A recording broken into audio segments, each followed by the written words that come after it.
Bon, il me fait grand plaisir de présenter Antoine Fleifel, qui est notre conférencier ce soir. Sa conférence euh, fait partie donc de 22 conférences organisées à l'occasion du cinquantenaire de la fraternité d'Abraham. Antoine Fleifel est originaire du Liban, de Beyrouth. Il a effectué au Liban ses 5 premières années d'études supérieures à l'université Saint-Esprit de Kaslik, au nord de Beyrouth. Et il y a obtenu une licence de théologie et une maîtrise de philosophie. Ensuite, il est arrivé à 23 ans en France, où il est demeuré, et il a continué ses études supérieures et obtenu en 2007 un doctorat de philosophie à l'université de Paris 1, la Sorbonne, et en 2011 un doctorat de théologie à l'université de Strasbourg. Antoine Fleifel a rejoint l'œuvre d'Orient en 2011 et il est depuis en charge du dossier universitaire. Il a fondé la revue annuelle Perspectives et Réflexions. Il a enseigné d'une part au Collège des Bernardins de 2013 à 2020 et à l'Université de Lille de 2012 à 2019. En 2019, il a décidé de fonder l'Institut chrétien d'Orient où il enseigne et il y est affilié à l'Université Saint-Joseph de Beyrouth. Parmi ses œuvres, on peut déjà noter le livre Géopolitique des chrétiens d'Orient. Voilà, je vous le présente.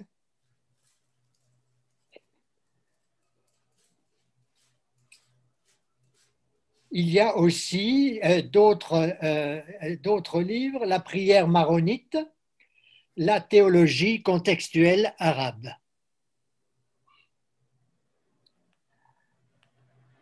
Alors, Antoine Fleifel, je vais te céder la parole. Merci beaucoup, cher Michel, de cette présentation exhaustive. Donc, avant de poursuivre, juste un petit mot par rapport à ma géopolitique des chrétiens d'Orient. Si vous souhaitez l'acheter, ne l'achetez pas, parce que celle-ci date de 2013 et depuis, il s'est passé beaucoup de choses. Donc, cette géopolitique est en cours de mise à jour. Donc, si ça vous intéresse, n'hésitez pas à jeter un coup d'œil vers la fin de l'année. D'ici là, j'aurai eu le temps de la mettre à jour. D'ailleurs, elle sera tout entièrement restructurée. Je suis avec vous ce soir pour vous parler des chrétiens d'Orient. Les chrétiens d'Orient, c'est le titre de cette intervention. Les chrétiens d'Orient, qui sont-ils? Où sont-ils? Que font-ils? Quelle est leur origine? Et pourquoi les appelle-t-on ainsi? Quand on parle normalement de la question des chrétiens d'Orient, on est bien conscient d'être face à une problématique complexe. Les chrétiens d'Orient sont de l'Orient et comme on le sait bien, tout ce qui relève de l'Orient est en général très compliqué. Ce n'est pas le général de Gaulle qui dirait le contraire, vu qu'on lui doit des adages très célèbres sur cet Orient compliqué. Avant de commencer à vous parler de mon plan, permettez-moi d'introduire la notion des chrétiens d'Orient. Aujourd'hui, c'est une notion qui suscite parfois la solidarité, parfois l'engagement, parfois la pitié, parfois la révolte, lorsqu'on se verse un peu sur ce qui se passe avec ces chrétiens d'Orient, entre guillemets, on est dérangé de tous ces bouleversements qui compromettent des communautés tellement anciennes, des communautés qui sont les dernières héritières de royaumes et de civilisations antiques. Je pense au monde syriaque, je pense au monde hellène, je pense au monde arménien, je pense au monde assyro-chaldéen, je pense au monde copte, plein de civilisations dont les seules traces vivantes qui demeurent jusqu'à aujourd'hui sont celles que nous retrouvons surtout chez les chrétiens d'Orient. La notion de chrétien d'Orient est une notion aujourd'hui qui ne laisse pas indifférent. Si chez certains, elle suscite la solidarité, chez d'autres, parfois, elle suscite la méfiance. Vous connaissez peut-être certaines difficultés qu'il y a eu ces derniers mois à faire passer des publicités portant sur un soutien pour les chrétiens d'Orient à la radio publique. Des gens ont résisté, croyant que c'est quelque chose de confessionnel. Mais qu'est-ce que c'est vraiment que de parler des chrétiens d'Orient?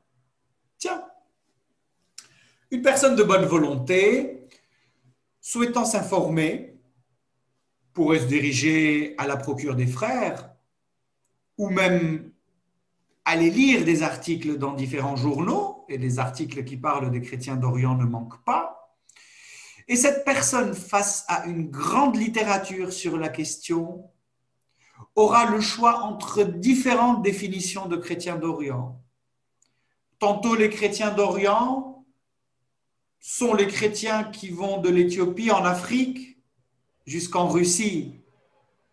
Cela nous fait plus de 200 millions de chrétiens. Pour une autre catégorie, les chrétiens d'Orient sont les chrétiens qui vivent de l'Éthiopie jusqu'en Inde, dans le Kerala. En Inde, dans le Kerala, il y a plus de 10 millions de chrétiens syriaques. Cela nous met face à plusieurs dizaines de millions de chrétiens. Pour une autre catégorie, les chrétiens d'Orient sont les chrétiens du Moyen-Orient. Pour une quatrième catégorie, les chrétiens d'Orient sont les chrétiens du Proche-Orient. Pour encore une autre catégorie, les chrétiens d'Orient sont les chrétiens du Proche-Orient arabe. Qu'est-ce que le Proche-Orient arabe? J'y répondrai tout à l'heure. Mais ce que j'essaie de vous dire maintenant, c'est que chrétien d'Orient est un générique qui veut dire tellement de choses qu'on ne comprend rien. Mais comment faire? Comment faire pour comprendre de quoi il s'agit lorsque nous parlons des chrétiens d'Orient? Comment faire pour comprendre de quelle communauté parlons-nous lorsque nous évoquons les chrétiens d'Orient? Sont-ils catholiques ou orthodoxes? Sont-ils apostoliques ou ne le sont-ils pas? Sont-ils arabes ou peut-être anti-arabes?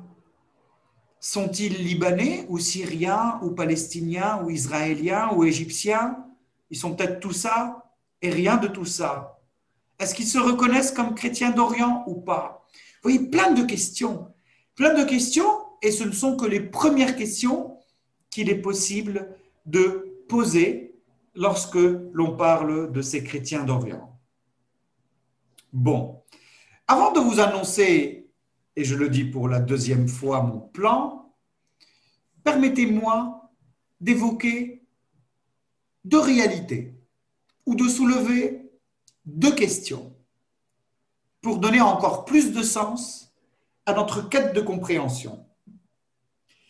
La première question est la suivante. Il y a 30 ans, je vivais au Liban et il y avait eu des violences contre les Coptes en Égypte. La communauté copte en Égypte, c'est la communauté chrétienne qui se dit apostolique, donc qui existe en Égypte depuis le début du christianisme. La communauté chrétienne qui est en Égypte se dit descendante de Saint Marc, l'un des 4 évangélistes, auteur du deuxième évangile, donc Matthieu, Marc, selon l'ordre qui existe aujourd'hui dans le Nouveau Testament.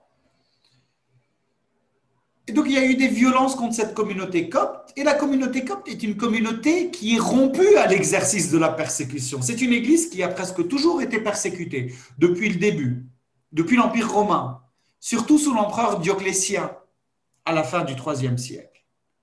Ce jour-là, à la télé, on rendait compte d'un événement de violence qu'avaient subi les Coptes.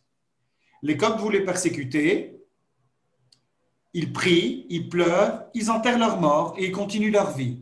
Je ne dis pas qu'ils pleurnichent, je dis qu'ils pleurent. Il y a un sens théologique à leurs pleurs. Ce jour-là, on était en train d'enterrer un Copte tué, assassiné par un islamiste, et en allant l'enterrer, le cortège fut de rechef attaqué par les islamistes.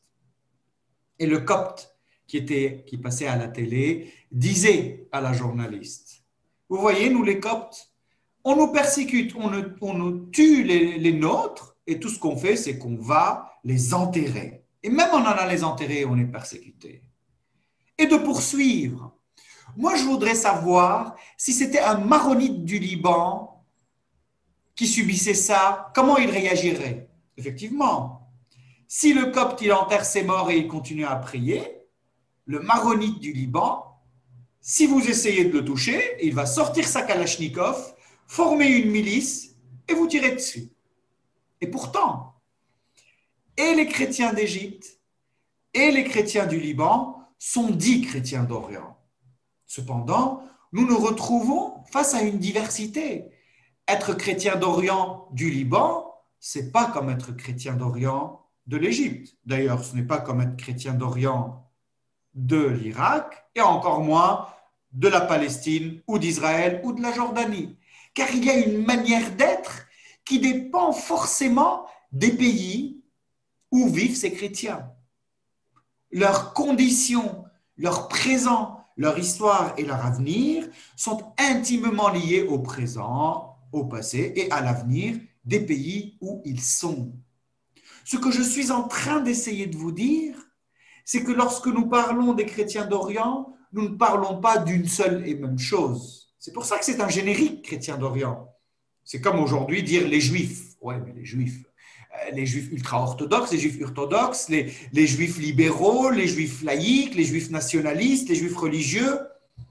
Nous sommes face à une réalité multiple qui s'applique aussi à l'islam. Est-ce que nous parlons du sunnisme ou du chiisme? Est-ce que nous parlons de telle école juridique, de telle obédience mystique, de tel courant extrémiste? Il en va de même pour les chrétiens d'Orient. D'un point de vue religieux, ils sont divers, catholiques, orthodoxes orientaux, chaldéens, nestoriens, monophysites, diophysites, chalcédoniens, melkites. La liste est très longue et tout à l'heure, je vais vous donner quelques éléments de lecture pour comprendre la chose d'une manière plus claire. Donc, d'un point de vue religieux, ils sont divers.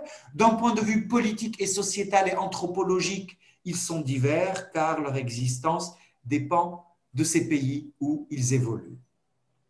Donc, dans mon introduction, jusque-là, je vous ai dit que les chrétiens d'Orient, c'est quelque chose de compliqué. Et je vous dis que les chrétiens d'Orient, c'est une grande diversité. Cependant, je vous annonçais deux éléments tout à l'heure. Mon premier a été cette diversité en vous racontant cette anecdote des violences subies par les Coptes en Égypte. Mais je voudrais vous dire une seconde chose ou une deuxième chose. Et cette deuxième chose est la suivante. Qu'est-ce que ne sont pas les chrétiens d'Orient? Peut-être qu'en commençant par la négative, je peux mettre de côté une certaine compréhension qui les entoure afin de pouvoir délimiter le champ d'action ou le champ de présence de ces chrétiens d'Orient. Eh bien, les chrétiens d'Orient ne sont pas les chrétiens orientaux. Comment ça? Eh bien oui. Parce que la notion de chrétiens orientaux est une notion religieuse, alors que la notion de chrétien d'Orient est une notion géopolitique. Je m'explique. Les chrétiens orientaux ou les christianismes orientaux sont tous les christianismes issus de la partie orientale de l'Empire romain. Et l'Empire romain, au bout d'un moment, il s'est divisé en deux. Et la partie orientale, à partir du XVIe siècle, on l'a appelée l'Empire byzantin. Eh bien, tous les christianismes qui sont issus de cette partie orientale de l'Empire romain, donc l'Empire byzantin, on les appelle les christianismes orientaux. Ainsi, les christianismes qui existent en Égypte, en Syrie, en Inde, en Ukraine, en Russie, sont des christianismes orientaux. Ils héritent de ce legs de l'Empire byzantin, de cette grande liturgie de Saint Jean Chrysostome, ou d'autres traditions syriaques, ou arméniennes, ou antiochiennes, ou jérusalémitaines, ou alexandrines. Et nous pouvons mettre dans chrétiens orientaux tout ce monde du christianisme oriental auquel nous pouvons penser à partir de la théologie, de la culture, de l'art sacré, de la liturgie, de la musique sacrée, tout cela. Les chrétiens d'Orient ne sont pas les chrétiens orientaux. Mais alors, qui sont ces chrétiens d'Orient? Qui sont ces chrétiens d'Orient dont on nous parle très souvent, qu'on nous présente comme persécutés ou qu'on nous présente comme ces pionniers dans le monde qui ont relevé le défi de créer des États avec les musulmans et de vivre avec eux, de militer avec eux pour l'indépendance de ces États et de créer des régimes où chrétiens et musulmans peuvent gouverner ensemble à parité, comme par exemple le régime confessionnel au Liban. Voilà mon introduction. Et en fin de compte, dans cette introduction, je ne vous ai donné jusque-là aucune réponse. Je vous ai parlé du problème de cette expression qui veut dire tellement de choses qu'elle ne veut rien dire. Je vous ai dit que chrétiens d'Orient, ce n'est pas chrétiens orientaux. Et je vous ai dit de toute façon, c'est d'une telle complication que dès qu'on change de pays, dès qu'on change de confession, nous nous retrouvons face à une réalité différente. Maintenant que j'ai introduit cette problématique, en vous montrant sa complexité, je vais rentrer dans le vif du sujet. Et mon intervention se débitera en 3 moments. Dans le premier moment, je vais vous faire voyager pas très loin dans le temps. Je vous emmène au 19e siècle, car c'est là-bas que nous trouverons la réponse à cette question: qui sont les chrétiens d'Orient? Donc, je vais donner une réponse géopolitique, en quelque sorte, pour définir cette notion. En un deuxième temps, je vais sauter avec vous très loin dans l'histoire. Nous allons remonter au 4e et au 5e et au 6e siècle pour pouvoir définir les différentes églises. Quelle est cette mosaïque d'églises? Des Melkites, des Chaldéens, des Maronites, des Arméniens catholiques, d'autres qui sont apostoliques, des Syriaques, et ne confondons pas les orthodoxes avec les catholiques. Comment comprendre toute cette mosaïque? Comment faire le lien entre ces églises? Pourquoi y a-t-il tellement d'églises? Donc, après avoir défini la notion géopolitique des chrétiens d'Orient, nous allons en un deuxième temps essayer de comprendre quelles sont les différentes divisions qui existent dans cette église.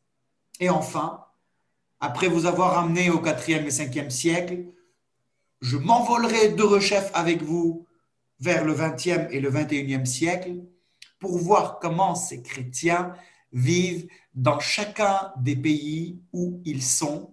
Et il m'incomberait au premier point de définir ou de délimiter géographiquement l'ère de leur présence. OK? Donc, je me suis posé cette question dans l'introduction parce qu'elle est complexe et j'y réponds de 3 manières. Un premier bond au 19e siècle, et vous comprendrez pourquoi.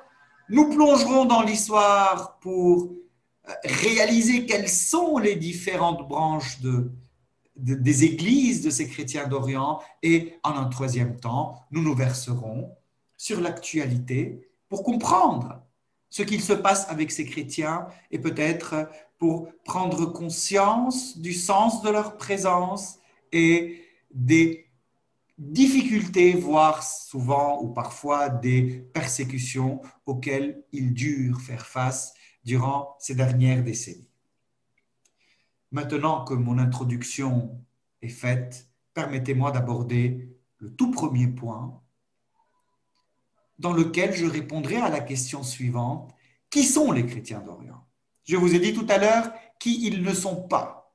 Permettez-moi maintenant de vous dire qui sont les chrétiens d'Orient. Cette question à laquelle la réponse est difficile s'est posée à moi lorsque je devais rédiger ma géopolitique.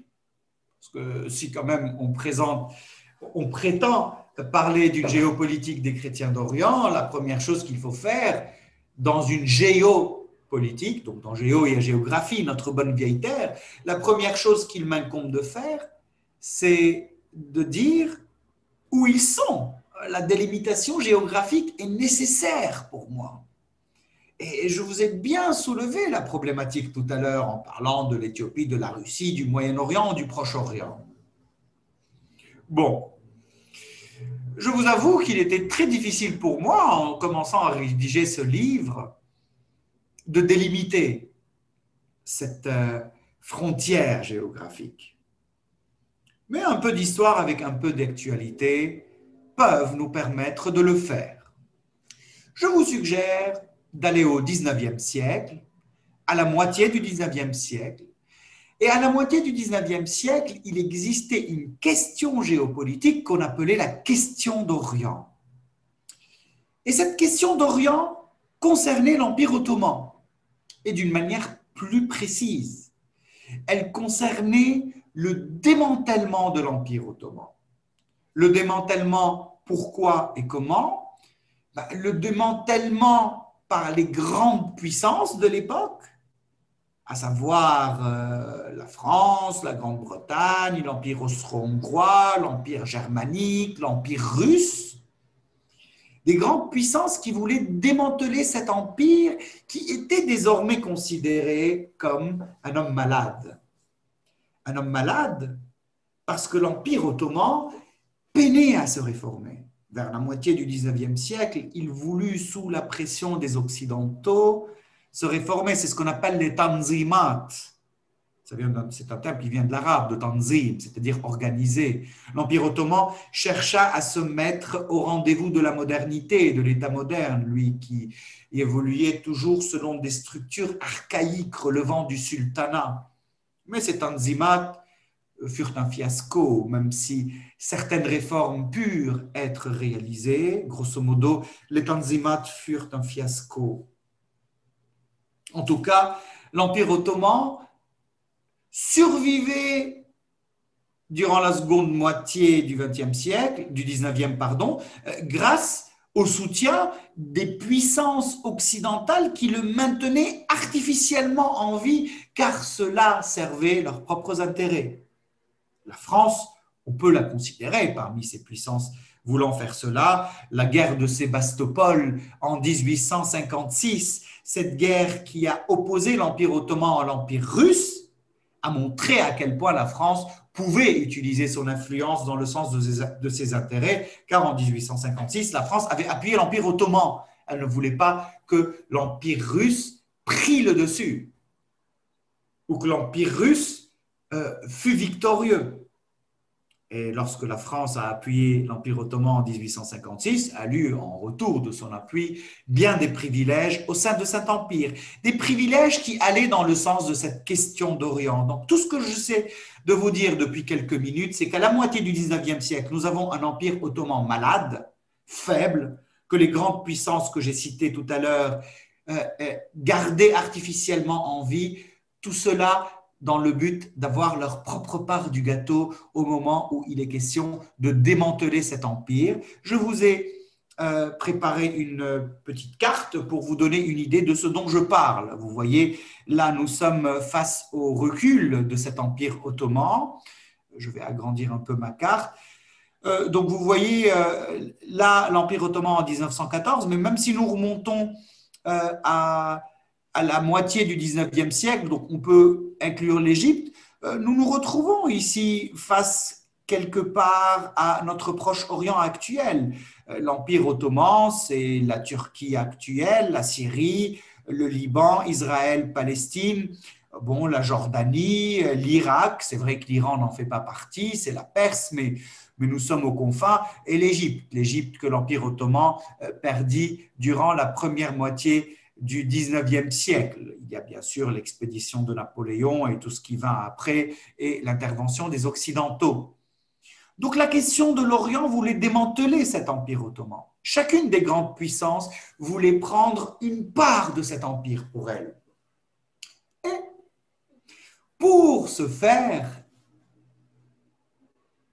les empires, ces grandes puissances, ont besoin de rentrer dans cet empire et d'avoir des points d'appui à l'intérieur. Et c'est ainsi que dans une logique purement géopolitique, et la géopolitique parle souvent d'instrumentalisation, et dans l'instrumentalisation géopolitique, l'instrumentalisation des religions est monnaie courante. Certes, cette instrumentalisation peut découler de sentiments chrétiens très nobles. Nous sommes chrétiens, nous soutenons les chrétiens, mais peut découler aussi d'une logique géopolitique d'instrumentalisation où on se saisit de la chose religieuse, mais principalement dans un but de pouvoir, dans un but de contrôle et de domination. Ainsi, dans le cadre de cette question d'Orient et dans le but d'avoir plus de pouvoir au sein de l'Empire ottoman, chancelant qu'il est question de partager, les grandes puissances se sont établies en protectrices des chrétiens d'Orient. Nous sommes dans l'ère, accent grave RE, des protections.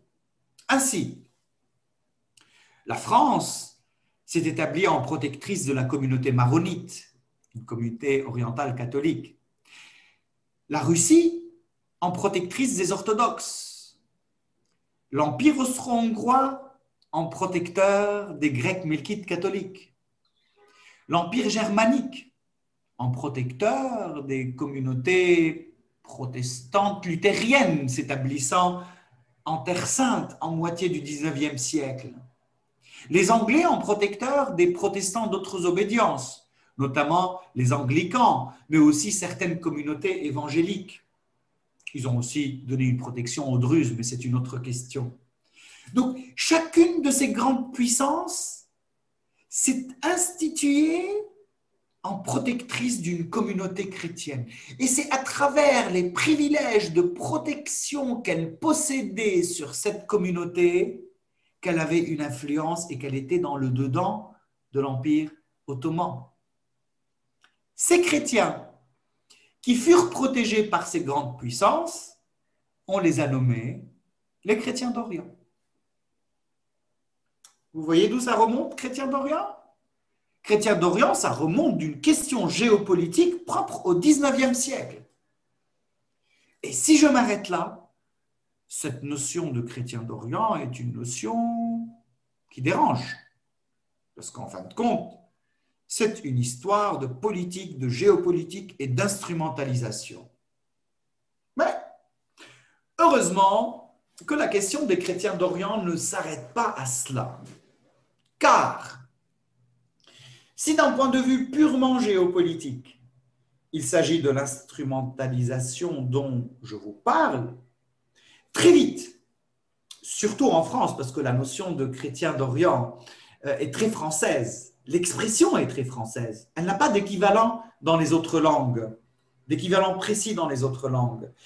Si d'un point de vue purement géopolitique, il est question d'instrumentalisation, très vite, dès la moitié du XIXe siècle, surtout avec l'œuvre d'Orient, cette association qui naquit en 1856, et d'ailleurs je vous donne cette conférence de cet immeuble qui lui appartient au 20 rue du Regard, je suis dans les locaux de l'Institut chrétien d'Orient.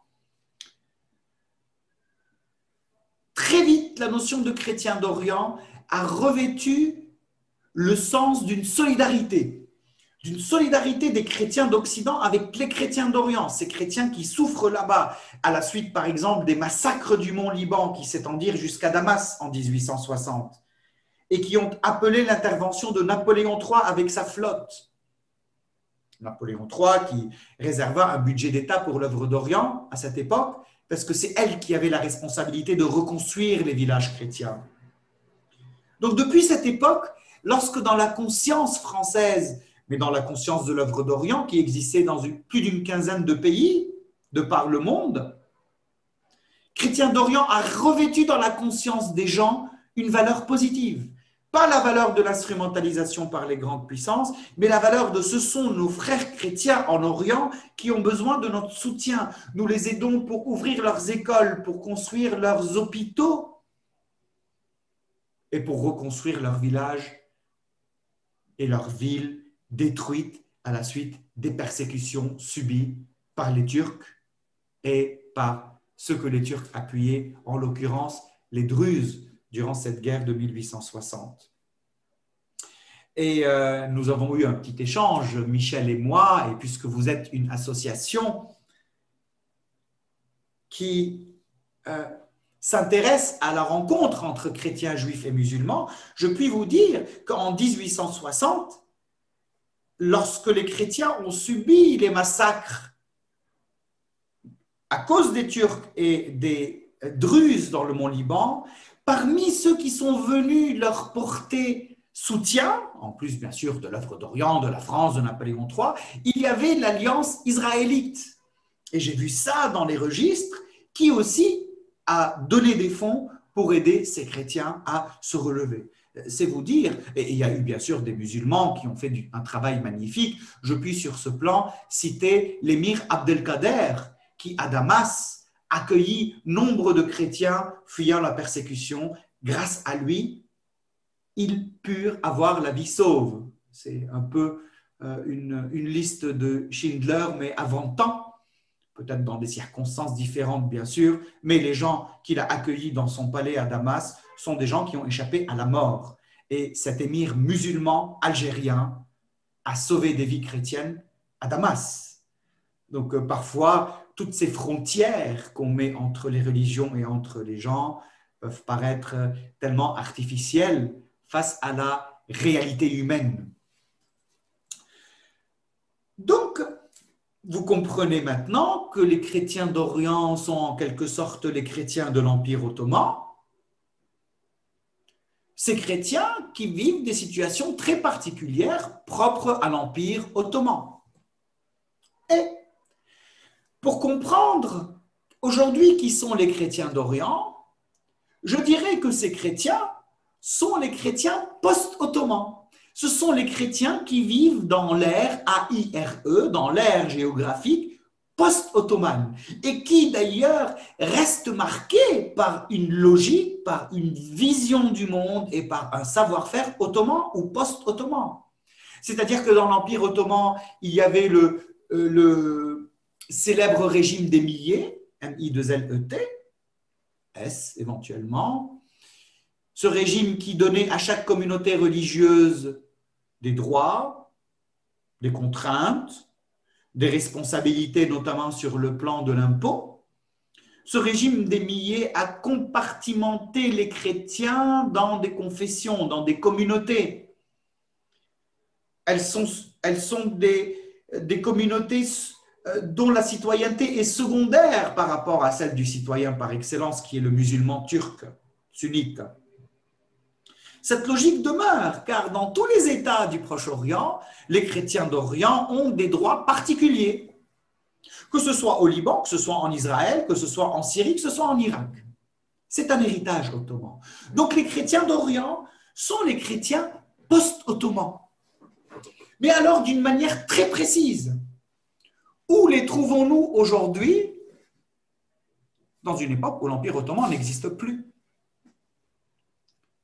Pour aller plus loin sur cette question, j'ai prêté oreille aux médias pour voir de qui ils parlent précisément lorsqu'ils évoquent les chrétiens d'Orient. Et j'ai constaté, depuis le temps que j'étudie ces questions, c'est-à-dire depuis presque 25 ans, j'ai commencé très tôt à m'intéresser d'une manière profonde aux questions des chrétiens d'Orient, et j'ai constaté que les médias évoquent principalement les chrétiens, donc en parlant des chrétiens d'Orient, les chrétiens du Liban, de la Syrie, de l'Irak, d'Israël-Palestine, de l'Égypte et de la Jordanie. Beaucoup plus rarement, les chrétiens de l'Iran et de la Turquie, tout simplement parce qu'il n'y en a presque plus. 0,1% de chrétiens en Turquie, donc 80 000 chrétiens dans dans un grand océan de plus de 80 millions de musulmans et 0,3% de chrétiens en Iran, une petite communauté qui vit dans une république islamique, avec tout ce que cela suppose. Donc, je vous laisse deviner la marge de manœuvre que ce chrétien possède. Tiens, donc, si je me verse sur l'actualité, je constate que ceux qu'on appelle chrétiens d'Orient sont effectivement les chrétiens de ottomane, même si la Perse n'était pas dans l'Empire ottoman, et ce sont plus précisément les chrétiens du Proche-Orient. Parce que ce qu'on appelle Proche-Orient, c'est Liban, Syrie, Israël, Palestine, Égypte, Jordanie, Irak, Iran, Turquie. Ces 8 pays, bon, avec la particularité de ce qu'est Israël-Palestine, ce sont 8 contextes politiques qui composent le Proche-Orient. Et d'ailleurs, il existe une certaine littérature théologique en Orient qui parle des chrétiens arabes. Les chrétiens arabes sont les chrétiens qui vivent dans les pays arabes, avec la particularité, encore une fois, d'Israël-Palestine, tout en sachant que la communauté chrétienne en Israël est toute d'origine palestinienne, ou presque toute. Donc, en fin de compte, ces chrétiens d'Orient sont les chrétiens du Proche-Orient et d'une manière plus précise sont les chrétiens du arabe. Parce que les chrétiens de Turquie et d'Iran atteignent aujourd'hui des proportions démographiques qui font que leur influence culturelle, que leur influence politique et que leur influence économique avoisinent le nul, le zéro. Parce qu'en géopolitique, on a besoin de démographie quand même. Le phénomène démographique est un phénomène important qui permet de mesurer le poids d'une communauté. En deçà d'un seuil démographique, n'importe quelle communauté n'a plus d'influence sur les contextes. Donc, chers amis, quand je parle des chrétiens d'Orient, je suis en train de parler des chrétiens de l'ère post-ottomane et plus précisément des chrétiens du Proche-Orient et d'une manière encore plus exclusive, surtout des chrétiens du Proche-Orient arabe. Ce sont eux qu'on dénomme les chrétiens d'Orient. Et cela, il faut absolument les distinguer des chrétiens orientaux. Tout chrétien d'Orient appartient aux chrétiens orientaux, grosso modo, mais tous les chrétiens orientaux ne sont pas des chrétiens d'Orient. Parce que dans les chrétiens orientaux, par exemple, il y a les chrétiens de l'Est.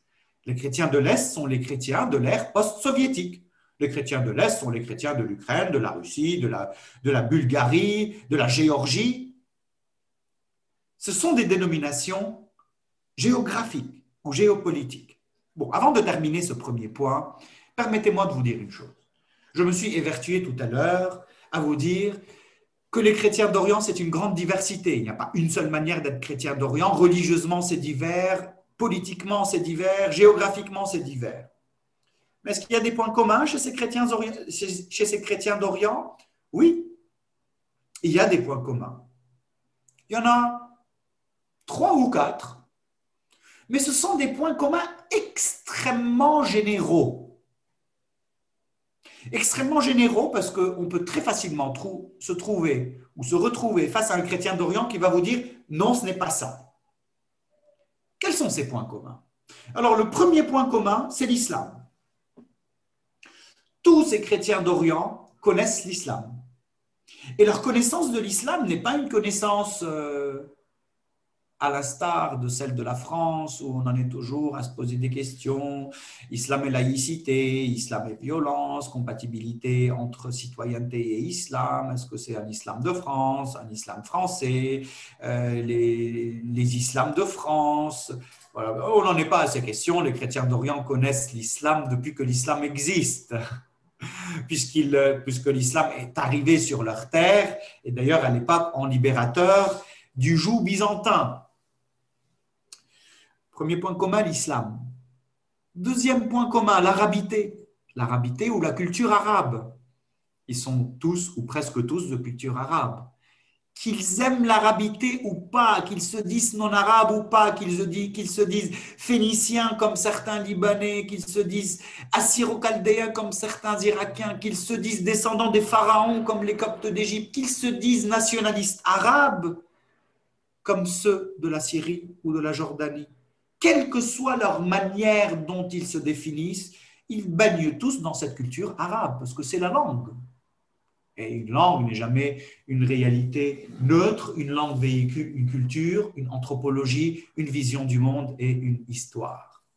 L'islam, l'arabité et troisièmement, le conflit israélo-palestinien.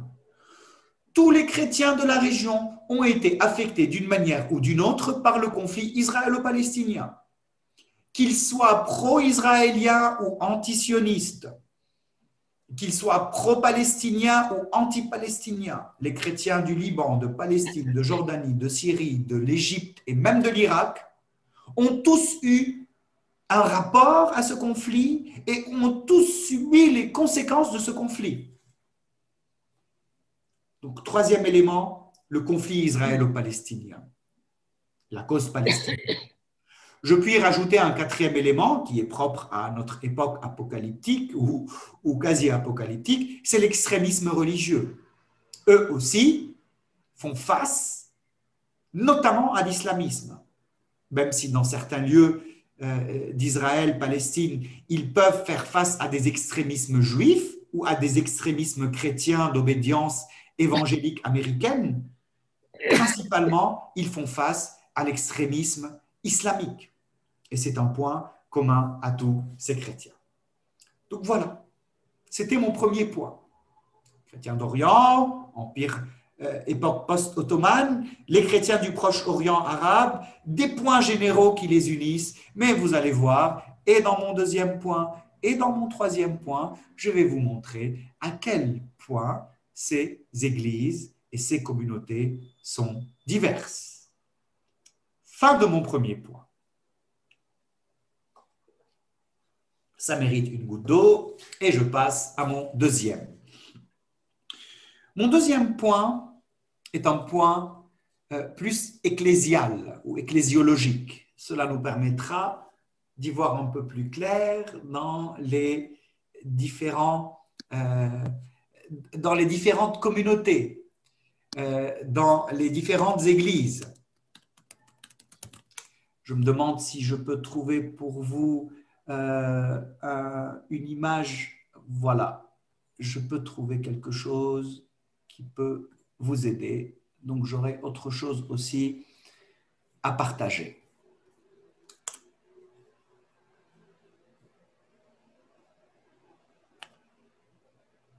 Permettez juste une seconde.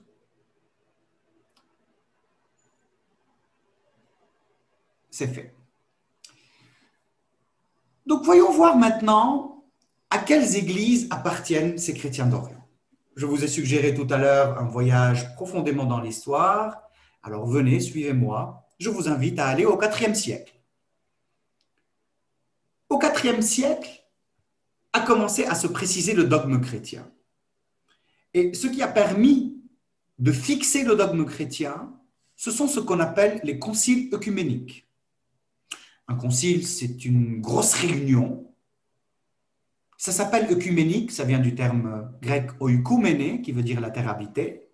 Donc, c'est une grosse réunion qui concerne toute la terre habitée. À l'époque, c'est l'Empire romain. Mais d'une manière plus précise, et pour le dire en termes très simples et accessibles, un concile œcuménique, c'est une grosse réunion où viennent tous les évêques du christianisme, prennent une décision dogmatique qui engage tous ceux qui les suivent. C'est-à-dire que les décisions dogmatiques des conciles œcuméniques ne sont pas facultatives. Si vous êtes chrétien catholique, par exemple, même si c'est un anachronisme que de parler d'un chrétien catholique au IVe siècle, mais permettez la comparaison forcée pour comprendre. Si vous êtes un chrétien catholique du IVe siècle et qu'à la suite du concile de Nicée, vous dites « je ne suis pas d'accord avec Nicée », eh bien vous êtes excommunié. Pire que ça, le concile dit que vous allez brûler en enfer toute l'éternité. Lui ne le dit pas, mais moi je vous le dis, avec les djihadistes éventuellement. Donc, vous dire que ce ne sera pas très drôle comme éternité. Mais bon. Donc, c'est ça un concile œcuménique. Dans l'histoire des églises, il y a les 7 premiers conciles qui sont très importants. Dans l'Église catholique aujourd'hui, il y a 20 conciles œcuméniques reconnus. Le dernier concile œcuménique à avoir eu lieu est le concile Vatican II. Il a eu lieu de 1962 jusqu'en 1965. C'est le concile qui a changé la face de l'Église catholique en l'ouvrant au monde. Elle qui était avant cela recluse sur elle-même, surtout depuis 1870, avec la réunification de l'Italie par Victoire Emmanuel II, qui mit le pape un peu dans la prison du Vatican. Bon, alors parlons de ces conciles œcuméniques. Nous allons faire un peu d'histoire des conciles. Le premier concile œcuménique à avoir lieu s'appelle le concile de Nicée. N-I-C-E, accent aigu, muet. Il a eu lieu en 325. Et il enseigna que le Fils est égal au Père en divinité. Le deuxième concile œcuménique à avoir lieu s'appelle le concile de Constantinople. Il a eu lieu en 381 et il enseigne que l'Esprit Saint est aussi égal au Père et au Fils en divinité. Avec ces 2 premiers conciles œcuméniques, en 325 et en 381, c'est la doctrine de la Trinité qui est précisée. Troisième concile œcuménique, le concile d'Éphèse. Il a lieu en 431 et celui-ci proclame la Vierge Marie Theotokos, la mère de Dieu. Les chrétiens qui ont rejeté ce troisième concile, on les appelle les chrétiens des 2 conciles ou les églises des 2 conciles. D'une manière plus traditionnelle, on les appelait les nestoriens.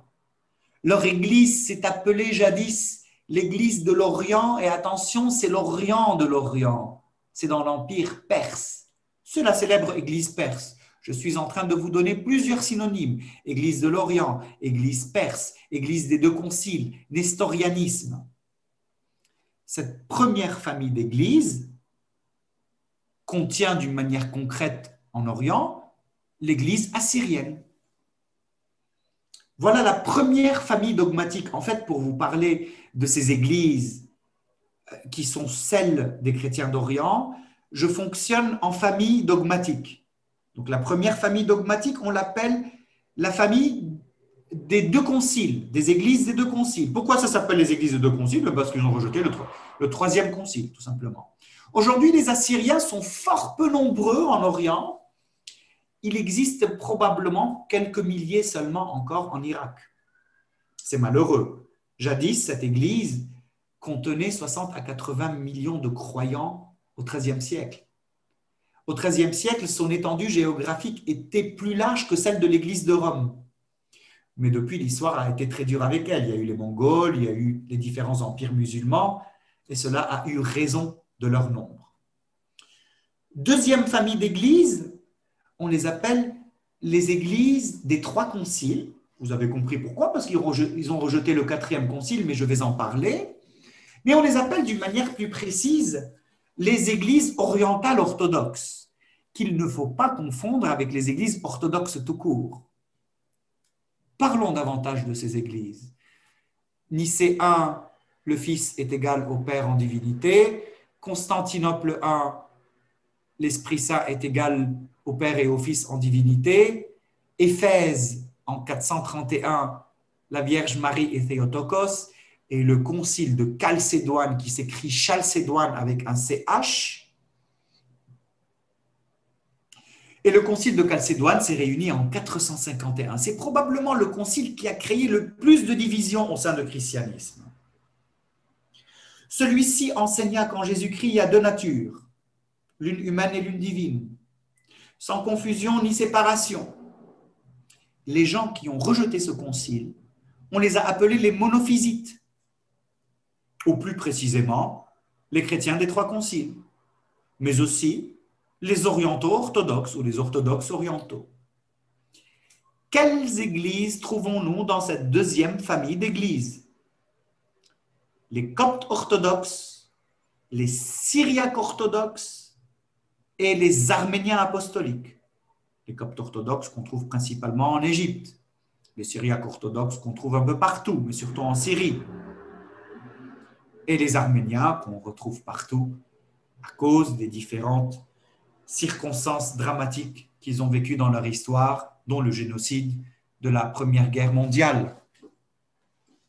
Deuxième famille d'églises. Troisième famille d'églises, les églises orthodoxes tout court. Qui sont les églises orthodoxes? Les églises orthodoxes sont les églises qui ont, comme l'Église catholique, accepté les 7 premiers conciles qui revêtent une importance capitale dans le monde du christianisme. Si vous ne savez pas ce que c'est, n'hésitez pas à faire une petite recherche en tapant 7 premiers conciles œcuméniques. Mais bon, bref, les orthodoxes se distinguent des catholiques principalement sur une question qui fâche, qui est celle du pouvoir du pape. Le pape a-t-il un pouvoir et une juridiction sur toute la planète Terre ou juste sur le christianisme occidental? Les orthodoxes disent juste sur le christianisme occidental, les catholiques disent sur toute la Terre. C'est le différend majeur, c'est une question de pouvoir. Mais il y a aussi des questions dogmatiques qui séparent les orthodoxes et les catholiques. Je n'ai pas le temps de les évoquer, ils ne font pas partie de mon sujet pour le moment. Quelles églises trouvons-nous dans cette troisième famille d'églises?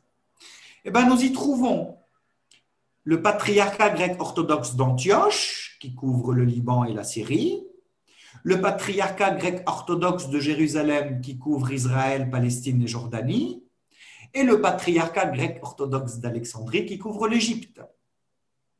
Donc, 3 sortes de patriarcats, mais qui sont en communion. Chacun est concerné par une aire géographique. Donc ça, c'est la troisième famille. Quatrième famille d'églises, les églises orientales catholiques. Pourquoi elles sont orientales catholiques?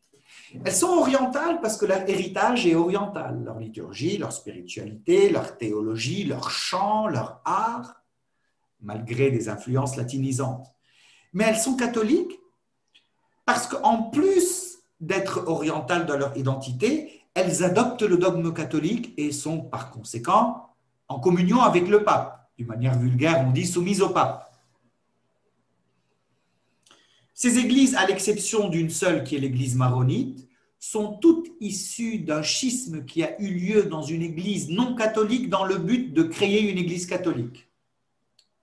Ainsi, à l'exception de l'église maronite, dont les origines remontent au 5e siècle, l'église maronite qui est une église qui se dit avoir toujours été catholique, ça se discute mais c'est une autre question, toutes les autres églises sont des églises issues d'églises non catholiques, c'est-à-dire de l'église grecque orthodoxe, on a eu l'église grecque catholique, syriaque orthodoxe, syriaque catholique, arménienne orthodoxe, arménienne catholique, copte orthodoxe, copte catholique, assyrienne, chaldéenne. C'est pour changer un peu, plutôt que de dire assyrien catholique. Une manière de blaguer. Voilà ce que sont les communautés chrétiennes catholiques orientales. Quatrième famille d'églises. La plus belle, bien sûr, puisque moi-même je suis maronite.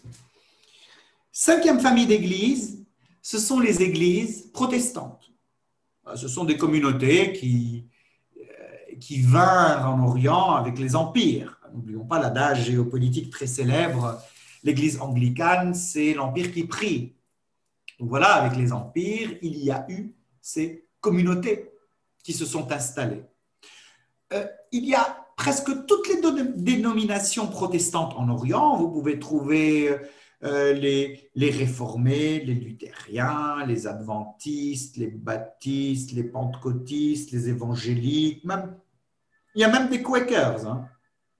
Vous dire à quel point la diversité existe en Orient. Il y a même les dissidences. Vous pouvez trouver les témoins de Jéhovah, vous pouvez trouver les Mormons, même si ceux-là ne sont pas considérés comme des chrétiens. Mais néanmoins, leur grande variété d'églises ne préjuge pas de leur nombre, car ceux-là sont fort peu nombreux. Ils composent 1% des chrétiens d'Orient. Les chrétiens d'Orient, qu'on estime aujourd'hui à 10 à 11 millions dans l'ère géographique que je vous ai précisée.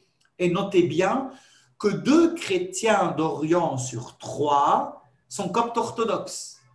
Les coptes orthodoxes qui sont des orthodoxes orientaux, appartenant à la deuxième famille d'église.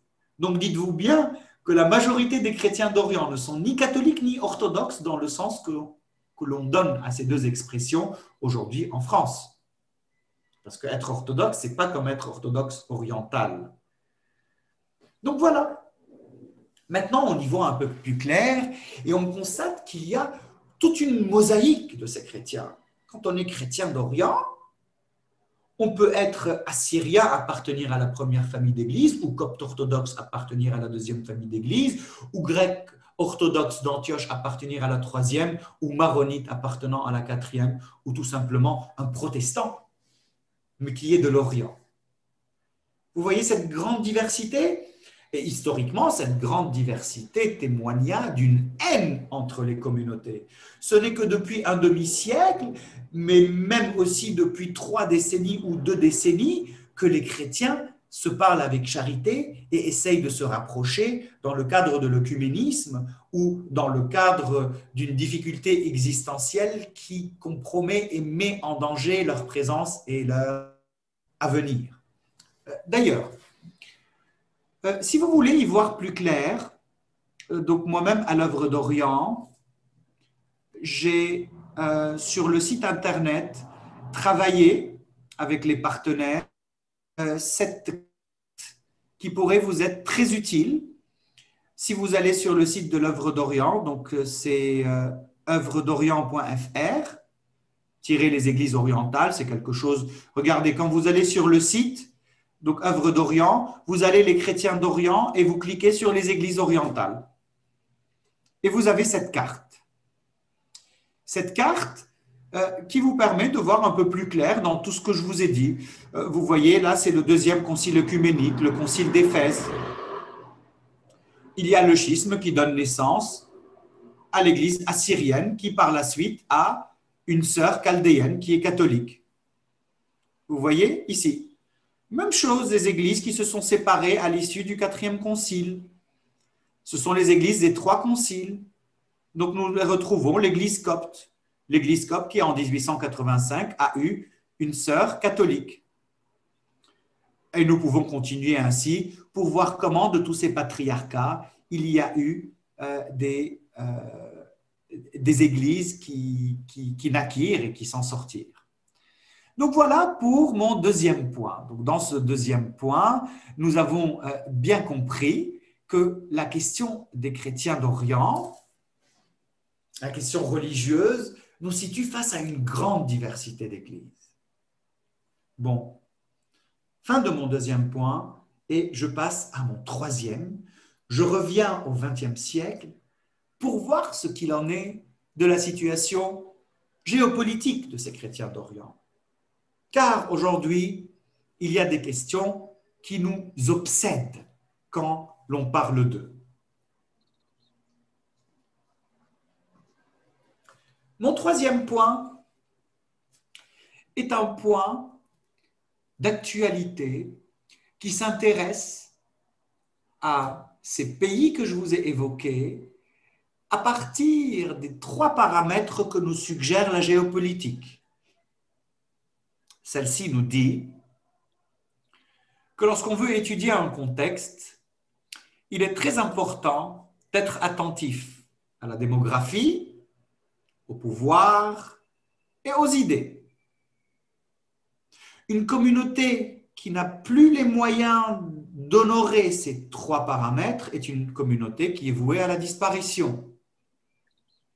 Une communauté qui honore ces 3 paramètres est une communauté qui a encore des potentialités d'avenir. À chaque fois qu'il y en a un qui manque, les potentialités s'amoindrissent. Je vous propose de faire un petit tour sur les 6 pays que je vous ai évoqués, ceux du Proche-Orient arabe. Je mets de côté l'Iran et la Turquie à cause du caractère de plus en plus fragile et même voire anecdotique de la présence chrétienne. Et donc, je fais un tour sur ces 6 pays. pour essayer de répondre à ces questions. Combien sont-ils? Quel pouvoir ont-ils? Et quelle influence possèdent-ils au sein de leur pays? Parce que c'est ce qui nous permettra d'évaluer leur présent et de se poser des questions pertinentes sur leur avenir. Pour ne pas être partial dans mon exposé, je commence par le Liban. Permettez, je vais allumer la lampe au-dessus de moi.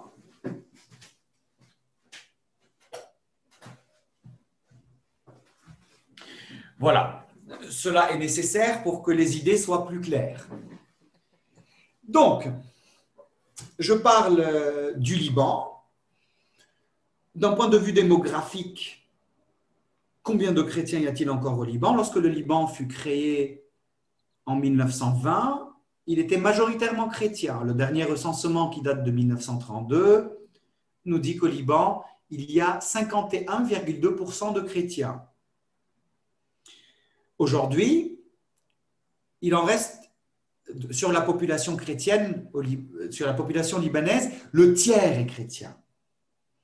Donc aujourd'hui, nous sommes dans des proportions. Il est toujours difficile d'obtenir des statistiques précises sur les nombres de chrétiens d'Orient. Parce que pour des raisons ou pour d'autres, on ne fait pas de recensement. Et les chrétiens d'Orient, ayant des réflexes de minorité, gonflent leurs chiffres. Et parfois, leurs adversaires sous-estiment leurs chiffres. Il est très difficile d'avoir des chiffres précis. Mais en tout cas, on dit aujourd'hui que le tiers du Liban est chrétien. Il y a quelques années encore, beaucoup défendaient le chiffre de 40%. J'en faisais partie.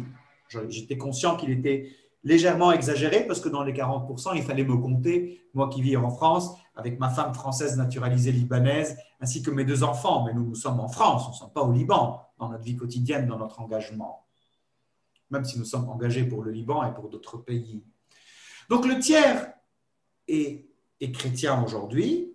2 chrétiens du Liban sur 3 sont maronites. Les maronites sont catholiques. Donc la majorité du christianisme libanais est un christianisme catholique et catholique. Quant à la question du pouvoir, aujourd'hui, les chrétiens sont en situation de difficulté. Le Liban fut créé pour les chrétiens. Et la pièce maîtresse de la création de ce Liban par les maronites, plus précisément, c'était les privilèges du président de la République qui détenait en même temps le pouvoir exécutif et le pouvoir législatif, ce qui est énorme. De 1975 à 1990, il y a eu une guerre au Liban et les chrétiens ont perdu cette guerre. Ils ont dû signer un accord à la fin des années 80, l'accord de Taef, T-A-E accent, T-A-E de point F. Et dans ces accords de Taef, le président de la République perd ses privilèges, qui partent en partie au Conseil des ministres qui a à sa tête un sunnite et en autre partie au Parlement qui a à sa tête un chiite. Car le régime libanais est un régime qu'on appelle confessionnel où les chrétiens et les musulmans gouvernent à parité. Il y a autant de ministres et de députés chrétiens que de ministres et de députés musulmans. Et sur la tête de l'État, vous avez le président de la République et le chef de l'armée qui sont obligatoirement maronites, le premier ministre qui est obligatoirement sunnite et le chef du Parlement qui est obligatoirement chiite. Et ce qui fait l'équilibre dans ce régime paritaire, ce sont les privilèges du président de la République. Avec un président de la République plein de privilèges, les chrétiens avaient le dessus. Avec un président de la République dépossédé à la suite de la guerre libanaise par la majorité de ses prérogatives, la balance est du côté des musulmans. C'est comme ça que fonctionne le Liban. Donc après cette guerre civile, entre autres, les chrétiens se sont trouvés en position de faiblesse. Bon. D'un point de vue de l'influence des idées, effectivement, avec le Liban, nous sommes face à un lieu privilégié de l'Orient. Si le Liban s'est distingué à la fin du 19e, au début du 20e, c'est grâce à son système scolaire, à son réseau d'écoles, à son système éducationnel, mais aussi à ses hôpitaux. Les chrétiens du Liban ont une longue marge, une large marge sur ce plan, grâce à leur enseignement, à leurs universités, à leurs écoles, à leurs centres de recherche, aux autres lieux d'influence comme les médias, les journaux, les revues, leurs activités internationales. Sur le plan des idées, ces chrétiens ont quelque chose à offrir, non seulement pour le Liban, mais ils sont un phare pour tout l'Orient.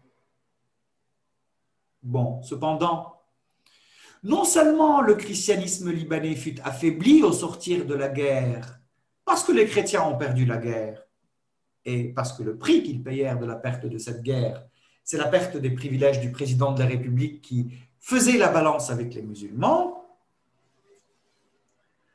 Aujourd'hui, les chrétiens du Liban se trouvent dans une situation très difficile, pour diverses raisons.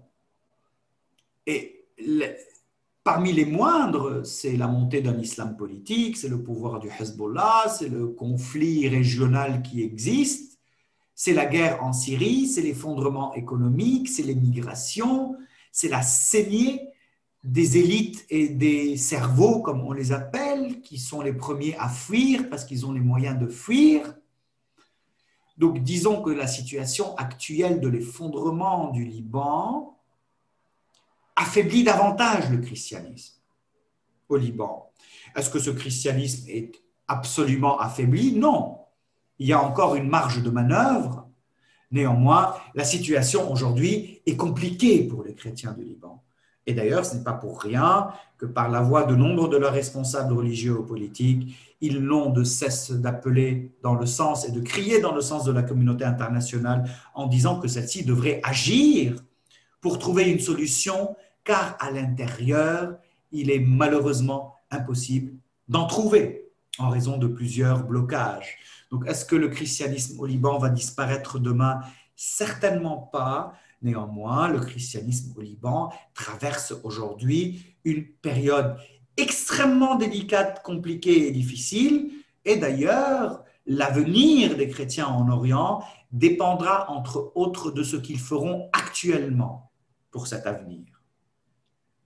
Je quitte le Liban et je vais en Jordanie.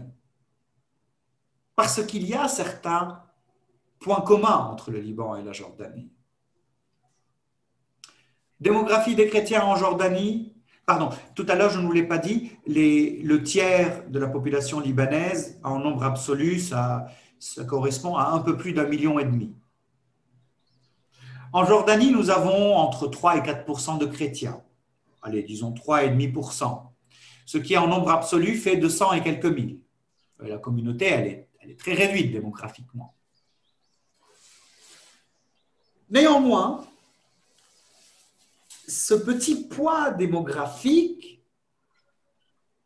est surreprésenté dans le pouvoir. Car 7% de la chambre basse du Parlement est composée de chrétiens et 10% de la chambre haute de chrétiens, les sénateurs. Et c'est une volonté royale, car les chrétiens sont les partenaires par excellence du pouvoir hachémite. Ils sont une belle vitrine pour l'Occident et ils sont ses alliés de l'intérieur face à ses ennemis, c'est-à-dire les frères musulmans. J'ai partout lu que les chrétiens détiennent entre le tiers et la moitié de l'économie en Jordanie. Cela ne veut pas dire qu'ils ne vivent pas des vexations. Il y en a eu une il y a quelques jours, parce que les chrétiens ont mis des versets de l'Ancien Testament pour célébrer la fête de l'indépendance, la fête nationale jordanienne. Il y a des islamistes qui ont dit ce sont des textes sionistes, comme ils savent toujours le dire. Ça a créé un tollé. Bon, bref, pour vous dire qu'en Jordanie, malgré les éléments positifs que je vous présente, il y a un air d'islamisme qui souffle et qui dérange les chrétiens d'Orient. De toute façon, cet air d'islamisme souffle partout en Orient. Mais il y a quand même des quotas qui leur sont réservés, comme je vous l'ai dit tout à l'heure, et on peut les trouver dans bien des milieux de pouvoir, que ce soit dans les gouvernements, dans les ministères ou dans l'administration. D'un point de vue de l'influence culturelle, leur influence passe par les écoles. De toute façon, ce refrain, je vais vous le répéter plusieurs fois, car la contribution culturelle des chrétiens d'Orient est principalement une contribution qui se fait en Orient sur le plan de l'éducation. Ils sont connus pour leurs écoles. Ils apportent la modernité, c'est-à-dire l'éducation pour tous. C'est ça la modernité éducationnelle en Orient. Est-ce que les chrétiens de Jordanie vont disparaître demain? Non.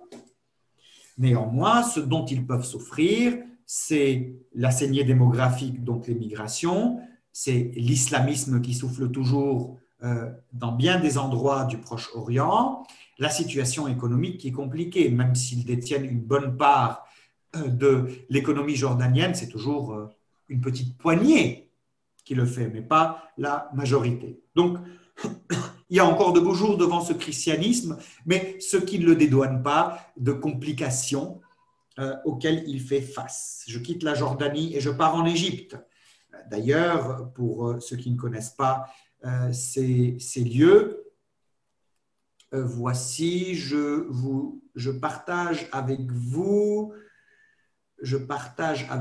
une autre carte brièvement pour vous emmener à ces endroits. Donc, regardez bien ma carte. Donc voilà, nous avons parlé du Liban, puis je suis allé en Jordanie. Maintenant, je repars en Égypte. De l'Égypte, je partirai en Israël, Palestine, puis je m'éloignerai vers l'Irak et je finirai en Syrie. Et nous sommes dans le Proche-Orient arabe. Si on rajoute la Turquie et l'Iran, nous nous retrouverons face au Proche-Orient. Et si nous rajoutons le Golfe arabe, et pour certaines diplomaties, quelques pays d'ici, comme le Pakistan et l'Afghanistan, ou quelques pays du Maghreb, ça nous donnera le Moyen-Orient. Donc, vous voyez, ce sont des délimitations géographiques compliquées. Je pars en Égypte.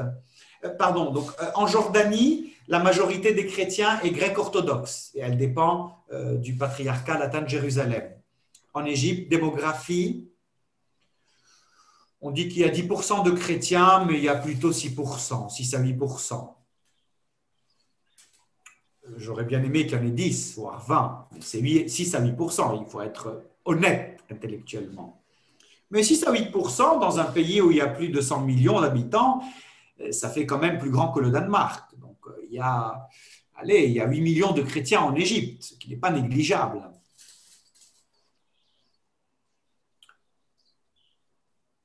90% de ces chrétiens sont coptes orthodoxes. C'est ce que je vous disais tout à l'heure. Et attention, les coptes orthodoxes ne sont pas des orthodoxes, mais sont des orthodoxes orientaux, appartenant à la deuxième famille d'église, pardon.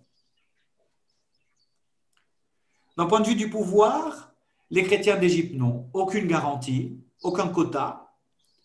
Et depuis Nasser, depuis les années 50, ils vivent une situation de sous-citoyenneté. C'est-à-dire qu'en Égypte, il y a le citoyen par excellence qui est le citoyen musulman, il y a le sous-citoyen qui est le chrétien. Alors qu'il y a des choses que le musulman peut faire, notamment bâtir des mosquées au moment qu'il veut, le chrétien ne peut pas faire d'autre chose. Le chrétien peut se convertir à l'islam, en quelques heures ça se fait. Si le musulman se convertit au christianisme, il est tué ou il mérite la lapidation parce que c'est la charia qui s'applique. La construction des églises pour les chrétiens est un processus extrêmement complexe.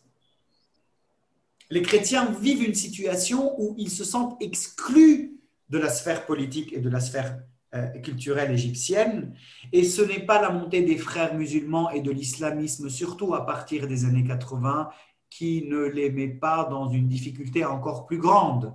D'autant plus que Sadat, pour se faire pardonner d'avoir signé la paix avec Israël, avait concédé aux frères musulmans, qui ne manquèrent pas de l'assassiner à la suite, qui a concédé sur la Constitution en disant que la source de la législation est la charia, ce qui indisposa au plus haut point les chrétiens d'Égypte.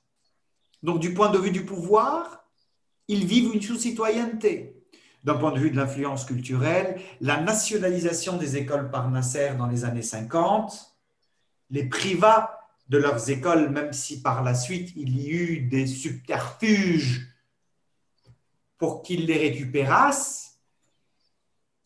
Néanmoins, cela compromis leur présence influente sur place. Mais ils ont plein de moyens aujourd'hui pour continuer à être influents sur le plan de l'Égypte.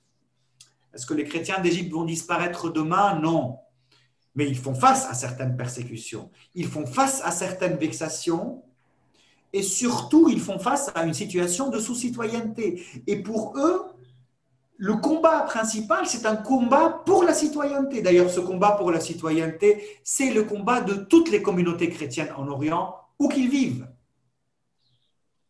Parce que leur problème principal, c'est d'être relégués à ce statut d'inférieur. Je quitte l'Égypte et je pars en Israël-Palestine. En Israël-Palestine, il faut distinguer. Alors, il est vrai que la majorité des chrétiens qui sont en Israël et en Palestine sont tous palestiniens. Il y a 4 ou 5 paroisses hébraïsantes en Israël, mais l'essentiel de ces chrétiens autochtones sont des Palestiniens de 48 qui, à la suite de la création de l'État d'Israël ou à la suite de ce qu'appellent les Arabes la Nakba, c'est-à-dire la catastrophe, c'est-à-dire ce flot des réfugiés qui est parti. D'ailleurs, juste une petite parenthèse pour l'histoire et pour son ironie, Nakba en arabe veut dire catastrophe et catastrophe en hébreu veut dire Shoah. Quelle ironie de l'histoire que ces deux peuples qui n'ont toujours pas trouvé une solution à leur conflit depuis 1948 partagent cette même injustice infligée par plein de circonstances historiques à leur existence. Donc en Israël-Palestine, les choses sont différentes. Je vais traiter de chaque contexte à part. Je commence par le contexte palestinien. En Palestine, entendez bien, comprenez les territoires palestiniens, donc la Cisjordanie et Gaza. En Palestine, aujourd'hui, il y a encore 1% de chrétiens, c'est-à-dire un peu plus de 50 000, qu'on retrouve dans des villes traditionnellement chrétiennes, par exemple comme Ramallah, comme Bethléem, comme Taïbé. Il y a quelques chrétiens encore à Gaza, il y a 2000 et quelques chrétiens sur 2 millions de musulmans, et ils tiennent encore 6 écoles. Donc voilà, la proportion démographique, elle est effrayante. Et parmi les choses qui poussent les chrétiens à partir, c'est bien sûr la situation d'instabilité, de violence, mais ce sont aussi les vexations de l'occupation israélienne qui colonisent et qui entourent les territoires palestiniens par le mur que les Israéliens appellent de la sécurité et les Palestiniens appellent de séparation. Ce mur, par exemple, autour de Bethléem, pousse nombre de chrétiens de Bethléem à quitter Bethléem, parce que Bethléem est coupé de Jérusalem. Or, Jérusalem et Bethléem sont deux villes qui ont toujours vécu ensemble, qui ont une vie commune, elles sont à 10 kilomètres l'une de l'autre. Ce sont des éléments qui poussent ces chrétiens au départ. Donc, démographie faible, la majorité grecque orthodoxe. D'un point de vue du pouvoir, ils sont surreprésentés en Palestine parce qu'ils font partie de l'identité même de la Palestine, étant donné qu'ils sont engagés pour cette cause dès la fin du 19e siècle. Pour votre information, les premiers Arabes à avoir attaqué d'une manière virulente le sionisme, ce ne sont pas des musulmans, mais ce sont des chrétiens de Palestine. D'ailleurs, même le terme Nakba, on le doit à un Palestinien chrétien. La première manifestation qui s'est faite contre les premiers pionniers sionistes a été organisée par des chrétiens. Et ils jouèrent un rôle clé dans les comités islamo-chrétiens durant la première moitié du XXe siècle pour composer une partie de la résistance palestinienne à Israël. Donc, vous dire à quel point ils sont engagés dans leur cause. Donc, ils sont surreprésentés, 5% dans le Parlement. Les maires des villes traditionnellement chrétiennes, même si elles ne sont plus majoritairement chrétiennes, sont obligatoirement chrétiens. Et les chrétiens font partie de l'identité nationale. Ce n'est pas pour rien qu'en 2012, lorsque l'autorité palestinienne voulut inscrire un premier monument dans le patrimoine international de l'UNESCO, elle inscrivit l'église de la Nativité, la mangeoire à Bethléem. D'un point de vue de l'influence culturelle, Ce sont leurs écoles et leurs universités qui leur permettent de pouvoir instaurer une culture telle qu'ils la comprennent. L'avenir des communautés chrétiennes en Palestine est certes inquiétant à cause des troubles qui existent dans les territoires. Ils sont poussés au départ. Ce n'est pas pour rien que tous les papes qui ont rendu visite en ce qu'on appelle la Terre Sainte ont poussé les chrétiens à rester. Si je pars du côté d'Israël, les choses sont un peu différentes. Déjà, d'un point de vue de la démographie, il y a 2% de chrétiens en Israël, ce qui fait 150 000. Majoritairement grecs orthodoxes. D'un point de vue du pouvoir, ils n'ont pas une représentativité, même s'il y a toujours eu 1, 2 ou 3 députés chrétiens dans la Knesset, d'ailleurs qui sont non à titre de chrétiens, mais comme étant communistes, parce qu'en Orient, on peut être chrétien et communiste. Néanmoins, les ministres chrétiens dans le gouvernement israélien, s'il y en avait eu, on en aurait tous entendu parler. Leur influence culturelle passe par leurs écoles et leurs universités, et ils jouent un rôle important, notamment à travers des centres de recherche à Jérusalem et ailleurs, comme le centre Sabil, qui veut dire chemin, ou le centre Liqa, qui veut dire rencontre, des centres où dialoguent chrétiens, juifs et musulmans, dans le sens de créer une culture de la paix et dans le sens de sortir des impasses du conflit. Il est très important de dire que les chrétiens d'Israël vivent des conditions meilleures que les chrétiens de Palestine. Car, quelles que soient les évolutions aujourd'hui du contexte israélien, avec la montée d'un certain nationalisme, avec la montée des juifs ultra-orthodoxes, avec la montée des sionistes religieux, donc des groupes messianiques qui attendent la fin des temps et qui y participent en colonisant, malgré ces séismes aujourd'hui qui touchent la société israélienne et qui opposent deux grandes franges qui très malheureusement se détestent de plus en plus, c'est-à-dire les laïcs et les religieux, malgré cela, l'État d'Israël reste un État laïque et offre peu ou prou à ses citoyens des garanties citoyennes. Les chrétiens d'Israël bénéficient de ces garanties citoyennes et vivent des situations plus stables que leurs frères chrétiens de Palestine qui, malheureusement, subissent d'une manière plus prononcée et plus dramatique les conséquences de ce conflit qui date depuis 1948. Est-ce que les chrétiens d'Israël vont disparaître ? Peut-être que le danger n'est pas aussi important que celui sur les chrétiens de Palestine. Néanmoins, il y a une saignée démographique qui est motivée par la situation économique et la situation que vit aujourd'hui la société israélienne. Il est 21h02, je parle depuis 1h15. Souffrez encore que je parle 10 minutes, donc j'aurai dépassé de peu.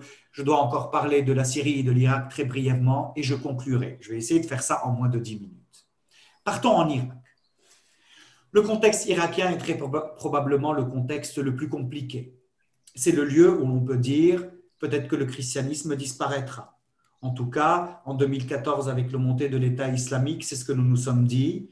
Avec le fin de l'État islamique, on a eu de l'espoir. Aujourd'hui, la situation est compliquée, mais on fait tout pour les aider. Quand je dis « on », je parle de l'œuvre d'Orient, je parle de nombre d'associations, je parle de l'Institut chrétien d'Orient qui s'intéresse beaucoup d'un point de vue de la formation à l'Irak, je parle du Saint-Siège, je parle de la visite du pape et j'ai eu l'honneur d'accompagner le pape dans cette visite puisque je faisais partie de la délégation et j'ai pu rencontrer les Irakiens et voir toutes les difficultés qu'il y a là-bas et voir qu'il y a toujours de l'espoir même dans les situations les plus désespérées. D'un point de vue démographique, il y a moins de 1% de chrétiens encore en Irak, alors qu'avant la sainte démocratie de George Bush, en 2003, ils étaient encore 4%. Moins de 1% aujourd'hui, c'est moins de 300 000 chrétiens. Je crois qu'il y en a encore 200 000 en Irak, alors qu'ils étaient 1 200 000 il y a seulement 20 ans. D'un point de vue du pouvoir, à l'exception du Kurdistan, qui leur fait un magnifique accueil, le Kurdistan, c'est le nord de l'Irak, où il y a une autonomie pour les Kurdes. À l'exception du Kurdistan, les chrétiens d'Irak sont à l'écart du pouvoir. Ils n'ont pas de poids politique, ils n'ont pas de poids économique. Et il y a un quota aujourd'hui qui dit que dans le Parlement irakien fédéral, il y a 1% de chrétiens. Et si ce salaud de législateur qui écrivit cette loi après l'invasion américaine avait le souci de la présence des chrétiens d'Orient, il aurait dit, d'Irak, pardon, il aurait dit, bon, ok, ils étaient 4%, on va maintenir le quota de 4%, même si en réalité ils sont 1%. C'est une manière de les encourager et de dire à ceux qui sont partis, revenez. Eh bien non, ils ont donné 1%. Donc aujourd'hui, ils sont dans un état de faiblesse et dans le cadre de la mainmise iranienne sur l'Irak, de la mainmise des milices iraniennes en Irak, dans le cadre de la violence toujours perpétrée par l'État islamique, de l'effondrement économique, de la Covid et de tout ce que vit l'Irak, dans le cadre de tout cela, les chrétiens de l'Irak vivent des situations fort compliquées. Fort compliqué, d'autant plus que l'État islamique a eu raison de leur fief, c'est-à-dire la plaine de Ninive, a brûlé leurs églises, les a détruites. D'un point de vue de l'influence culturelle, avec la nationalisation des écoles, avec le parti Baath, avec ce régime dur que Saddam Hussein sut bien incarner, les chrétiens de l'Irak aussi ne purent pas continuer dans leur influence culturelle qu'ils avaient jadis au XVIIe, XVIIIe, XIXe et au début du XXe siècle. Le christianisme en Irak, parmi les christianismes que j'étudie avec vous, est le christianisme qui est dans la situation la plus compliquée. On espère que ceux qui sont sur place soient les derniers qui resteront et qui ne partiront pas. Mais il y a toujours des choses à faire. Mais c'est compliqué. Et enfin, la Syrie. Donc, et en Irak, la majorité des chrétiens sont des Chaldéens. 90% des chrétiens en Irak sont des Chaldéens. Les Chaldéens sont des catholiques. Syrie, démographie avant la guerre, 6%. Aujourd'hui, moins de 3%. En chiffre absolu, avant la guerre, 1,5 million. Aujourd'hui, 600 ou 500 000. Un chrétien de Syrie sur deux est orthodoxe. D'un point de vue du pouvoir, les chrétiens de Syrie ont toujours été représentés dans le pouvoir, à la hauteur de leur poids démographique.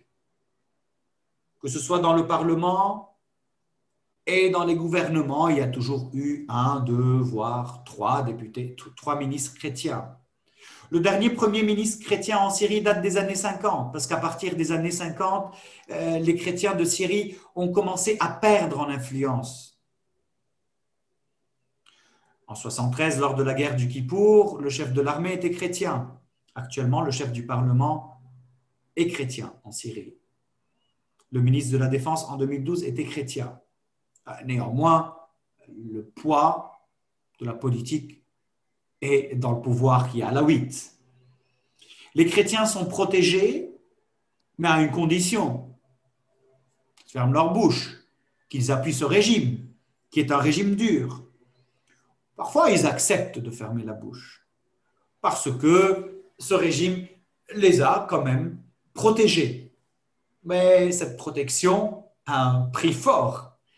Et cette protection pousse des chrétiens, qui normalement doivent toujours se révolter contre l'injustice, pousse ces chrétiens à prendre le côté du régime. Mais entre les deux mots, le mal de l'islamisme et le mal d'un régime dur, ils optent pour le moins pire. Leur influence culturelle ressemble un peu à ce qu'il était en Irak parce que leurs écoles ont été nationalisées. Cependant, au fur et à mesure, le pouvoir leur a rendu certaines de leurs écoles et le christianisme en Syrie fait toujours partie de l'identité syrienne. Est-ce que demain ils vont disparaître? Non, mais ils sont très affaiblis. La majorité de ceux qui sont partis sont les jeunes. Il incombera à ces chrétiens de reconstruire la Syrie avec les musulmans. Néanmoins, l'avenir de la Syrie reste incertain, d'autant plus que la situation stagne. Et quand ça stagne en politique, ça recule très malheureusement. Fin de mon troisième point, dans lequel je vous ai parlé de la diversité de cette présence chrétienne dans les différents pays du Proche-Orient. Cela vous a permis de constater à quel point cette présence est diverse. elle n'est pas la même partout, les problématiques ne sont pas les mêmes partout, même s'il y a des traits communs. Fin de mon troisième point. Et maintenant, il faut passer à une toute petite conclusion. Dans cette petite conclusion, je voudrais vous dire 3 petites idées. La première idée,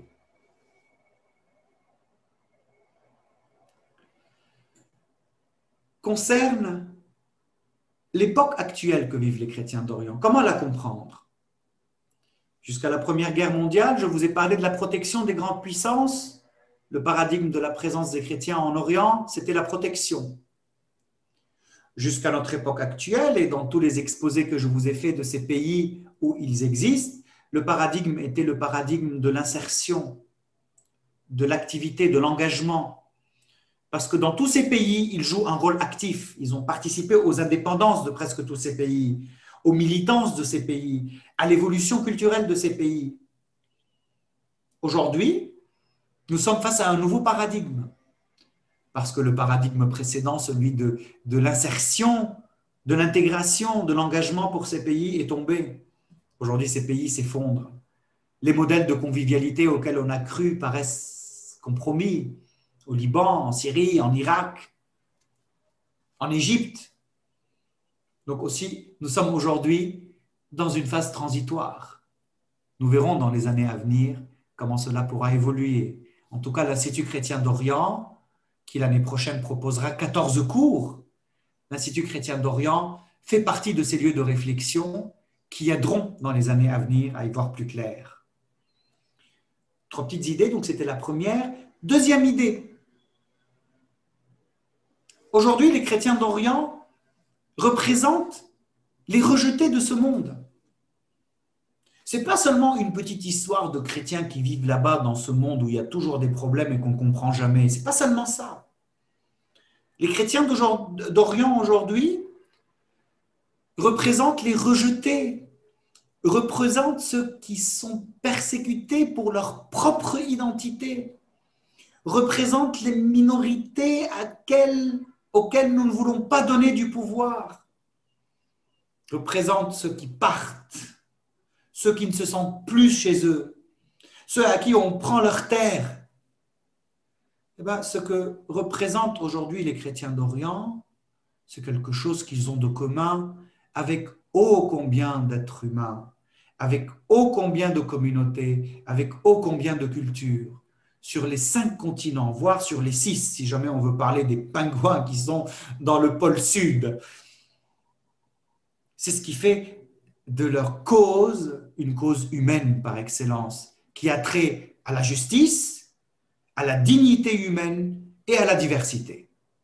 Et enfin, troisième et dernière idée de ma conclusion, pour ne pas abuser de ces 10 minutes de plus que j'ai pris, parce que je suis sur le point de le faire, c'est pourquoi les chrétiens d'Orient demain, en Orient, parce qu'ils représentent l'autre, parce qu'ils représentent la diversité et parce qu'ils poussent leurs partenaires à être plus que ce qu'ils sont. Mais les chrétiens d'Orient, demain en Orient, aussi parce qu'ils sont appelés par celui en qui ils croient, de mettre de l'amour là où il y a de la haine, de mettre de la paix là où il y a de la guerre, et de mettre de la lumière là où il y a de l'obscurité. Daigne-t-il, malgré tout, pouvoir être à la hauteur de cette vocation? Et merci beaucoup de votre écoute. Merci beaucoup, Antoine, pour cet exposé difficile. Cet exposé difficile parce que la situation des chrétiens d'Orient est difficile. Mais il y a de l'espoir et justement, ma première question va porter sur le dialogue interreligieux. Tu l'as évoqué à propos des chrétiens d'Israël. Ailleurs, est-ce qu'il y a aussi des débuts de dialogue interreligieux? Oui, alors merci beaucoup de ta question, Michel. Bien sûr, les chrétiens furent pionniers en Orient dans le dialogue interreligieux. Ils ont fondé des centres, ils ont mené des dialogues, ils ont établi des principes, ils ont fait des colloques, ils ont édité des livres. Et le dialogue interreligieux en Orient, donc nous le trouvons. Alors, plus les pays ont la possibilité de se déployer librement, plus le dialogue prend des proportions grandes. C'est pour cela que les deux lieux où le dialogue est le plus authentique et le plus développé, les deux ou trois lieux, c'est le Liban, Israël, Palestine, mais surtout Israël, et l'Égypte. Néanmoins, il se fait des choses sérieuses aussi en Jordanie, en Syrie et en Irak, il se fait des choses sérieuses, mais parfois aussi les choses peuvent être folkloriques, tout en sachant qu'elles peuvent être folkloriques dans plusieurs endroits.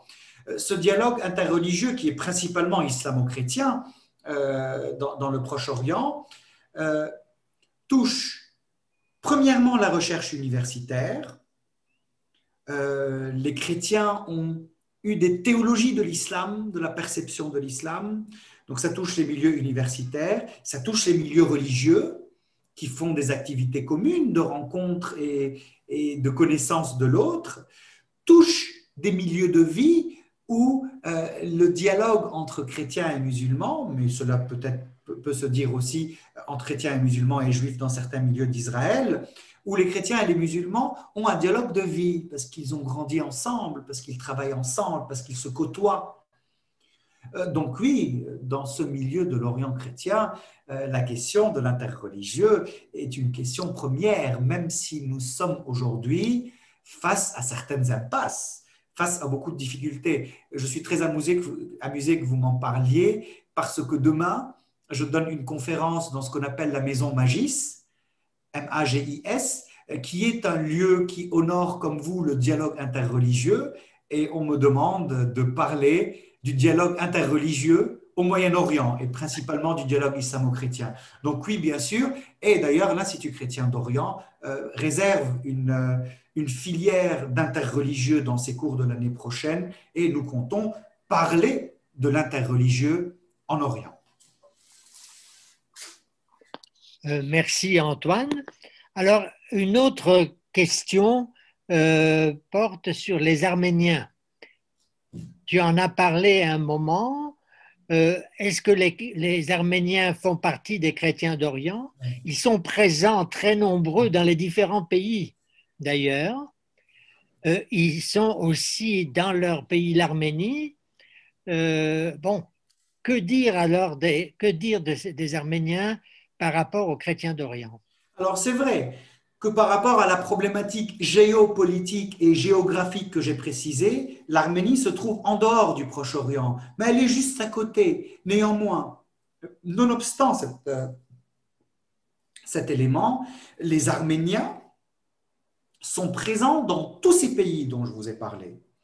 Et ils ne sont pas présents en tant qu'éléments exogènes, même si parfois ils ont tendance à former une communauté à part qui veut préserver son propre héritage, sa langue, ses traditions, sa liturgie. Mais les Arméniens, où qu'ils ont été, au Liban, en Syrie, que sais-je, en Égypte, ont été des éléments actifs qui ont donné à leur pays, que ce soit du point de vue de l'économie. D'ailleurs, on parle de ces trois peuples. Hein. On parle des Juifs, des Arméniens et des Maronites.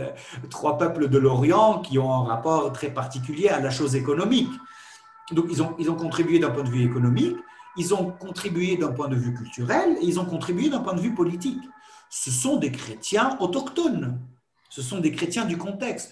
Donc, malgré cette complexité de la problématique géopolitique, lorsque je parle des Arméniens, notamment de ceux du Proche-Orient, je puis dire très facilement que ce sont des chrétiens d'Orient. Après, est-ce que les Arméniens de la France, qui sont là depuis plusieurs générations, peuvent être désignés comme chrétiens d'Orient ou doivent plutôt être désignés de chrétiens orientaux?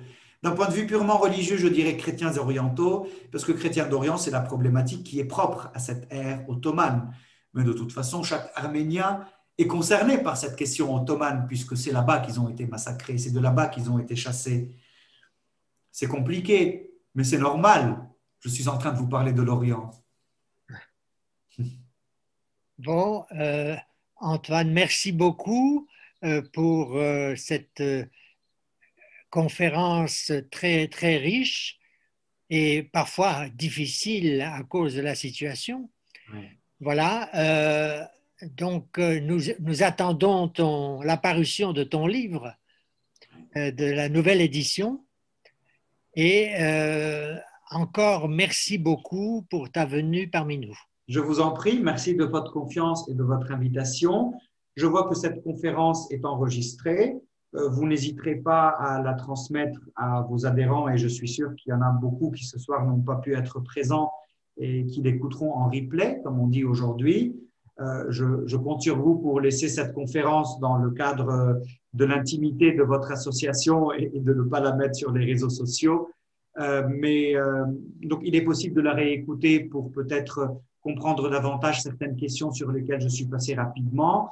Le livre paraîtra en fin 2021 ou début 2022. N'hésitez pas à garder un œil sur les activités de l'Institut chrétien d'Orient. Dans quelques jours, il y aura notre nouveau livret qui sera disponible sur notre site, institutchrétiendorient.com. De toute façon, Michel, je te le transmettrai et tu pourras le mettre à disposition de ceux qui pourraient y être intéressés. Merci beaucoup, Antoine. Très bonne soirée, Michel. Bonne soirée à tous. Merci d'avoir été là. À toi Bon aussi courage pour toutes et vos à bientôt, activités. j'espère. Au revoir, chers amis. Au revoir.